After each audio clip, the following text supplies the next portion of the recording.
میرے آقا صلی اللہ علیہ وسلم نے فرمایا، اگر کوئی نیکی کا ارادہ کر لے لیکن اسے نیکی ہو نہ سکے تو فرمایا اللہ اس کے نامہ اعمال میں کامل نیکی کا ثواب لکھ دے گا۔ اور اسی طرح علماء نے لکھا ہے، اگر بندہ گناہ کا ارادہ کر لے، کسی برے کام کا ارادہ کر لے لیکن اسے ہو نہ سکے وہ برا کام، تو اللہ اس کے نامہ اعمال میں ایک گناہ بھی لکھ دے گا۔ تو یہ دو ایسی صورتیں ہیں کہ بندے سے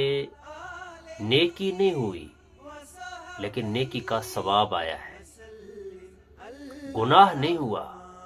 غلط کام نہیں ہوا لیکن گناہ پھر بھی نامہ اعمال میں لکھا گیا۔ تو یہ دو چیزیں کہاں سے بنی؟ ان دونوں کا تعلق ہمارے عزم، ارادہ اور نیت کے ساتھ ہے۔ اگر ہماری نیت اچھی ہے، اندر سے ہم اچھے ہیں اور اچھائی کا ارادہ ہے، تو اگرچہ ہم سے وہ اچھائی نہ بھی ہو جائے تو تب بھی انشاءاللہ ہم نیکی کا ثواب پائیں گے۔ اور اگر اندر سے برائی کا ارادہ ہے، برا کام کرنا چاہتے ہیں، تو تب بھی ہم سے اگر برائی نہ ہوئی، گناہ پھر بھی ہمارے نامہ اعمال میں لکھا جائے گا۔ لیکن عام ارادے سے مطلب یہ ہے کہ نارمل اگر کسی بندے کے خیال میں غلطی کا جو ہے نا، وہ اس کا خیال آ جائے غلطی کے بارے میں، تب نہیں لکھا جاتا۔ جب پکا ارادہ کر لے کہ میں نے یہ گناہ کرنا ہے، جسے عزم کہتے ہیں، اگر اس کا عزم بنے تو تب اس عزم پر اگر وہ برا ہے تو اس پر بھی گرفت ہے۔ اور نیکی تو مطلقاً بندہ نیت کر لے، ارادہ کر لے، عزم کر لے تو پھر تو کیا ہی بات ہے،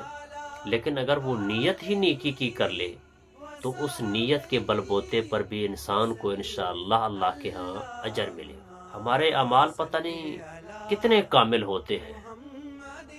تو نیتیں تو اچھی اچھی ضرور کر لینی چاہیے۔ کوئی بھی کار خیر دیکھیں اپنی زندگی میں ہوتا ہوا تو اس کی نیت کر لیں کہ انشاءاللہ میں نے بھی یہ کام کرنا ہے، اگر میرے اللہ نے مجھے زندگی اور صلاحیت بخشی ہے تو میں بھی کر گزروں گا۔ اور سیم اسی طرح اپنی زندگی میں اگر کہیں کسی کو غلط کرتا ہوا دیکھیں تو اس گناہ سے نفرت کا اظہار کرنا، اسے دور بھاگنے کی کوشش کرنا، یہ بھی ایک بہت بڑی نیکی ہے کہ آپ اپنے اندر سے گانٹھ دیں کہ میں نے تو کبھی اس کے قریب نہیں جانا، تو اس پر بھی اللہ کے ہاں وہ بڑا ثواب پائے گا۔ اور اگر کوئی بندہ برے کاموں کا ارادہ رکھتا ہے، عزم رکھتا ہے اور ہو نہیں ہوتا اسے، تو وہ بھی یاد رکھ لے کہ وہ صرف بری نیت کی وجہ سے، ارادے کی وجہ سے ایسے ہی برائی کے بغیر اپنے اعمال میں گناہوں کا اضافہ کرتا ہوا جاتا ہے۔